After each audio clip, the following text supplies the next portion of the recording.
ప్రభువారు తండ్రి అయిన దేవుడి దగ్గరికి వెళ్ళి ఒక మాట చెప్తున్నాడు, అయ్యా ఇంకొంతకాలం దయచేసి ఉండనివ్వండి, ఇంకా కొంతకాలం ఉండనివ్వండి. ఇదిగో నా దగ్గర ఉన్న పరిశుద్ధాత్మ దేవుడిని వాక్య రూపంలోనో, పాట రూపంలోనో, ఆరాధన రూపంలోనో, ఏదో ఒక రూపంలో ఆ వ్యక్తి హృదయంలోకి నేను వెళ్ళడానికి ప్రయత్నం చేస్తాను.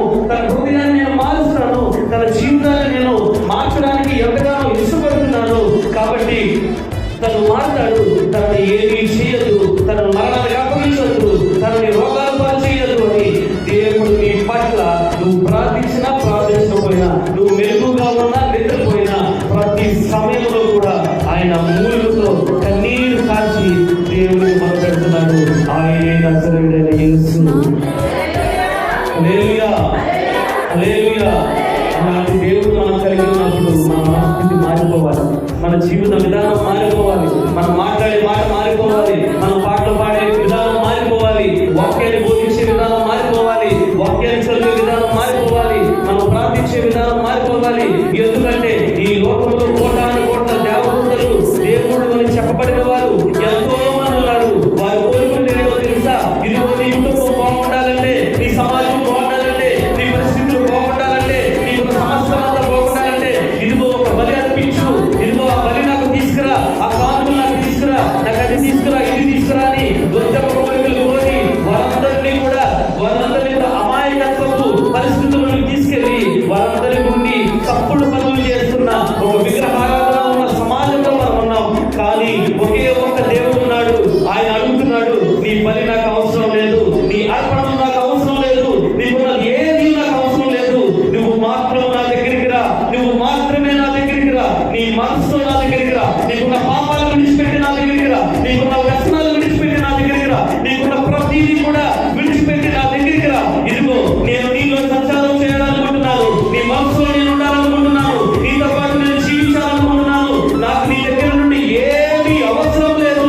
నువ్వు నా దగ్గరికి వస్తే ఇదిగో పాలు తేనెలు ప్రవహించు దేశమైనటువంటి పరలోక రాజ్యాన్ని నీకు ఇవ్వడం కోసం నీ ముందు నేను నిలబడ్డాను. నీ హృదయం అనే తలుపు దగ్గర నేను కొడుతున్నాను.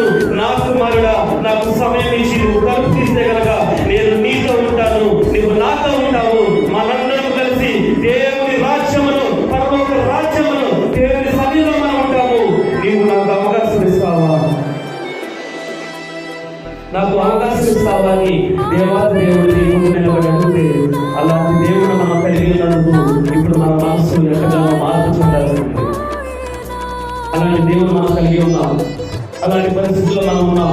దేవుడికే కనుక మనకే కనుక దేవుడి మాటలు వినే అంత శక్తి కనుక మనం ఉంటే కనుక ఆయన మాటలు విని తట్టుకుని బ్రతికే అంత శక్తి మనలో లేదు.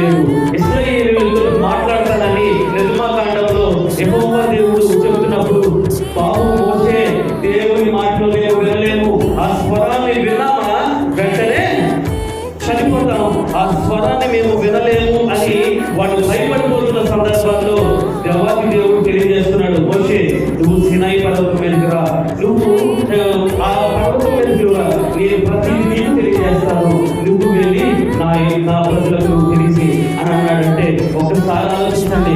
దేవుడు మన పక్కనే నిలబడి మనతో ఉన్నాడంటే ఆయన మహిమని ఎంత తగ్గించుకుని, ఆయన స్వరాన్ని ఎంత తగ్గించుకుని, ఆయనకున్న శక్తిని ఎంత తగ్గించుకుని నీతో నాతో పక్కనే నిలబడి తిరుగుతున్నాడు.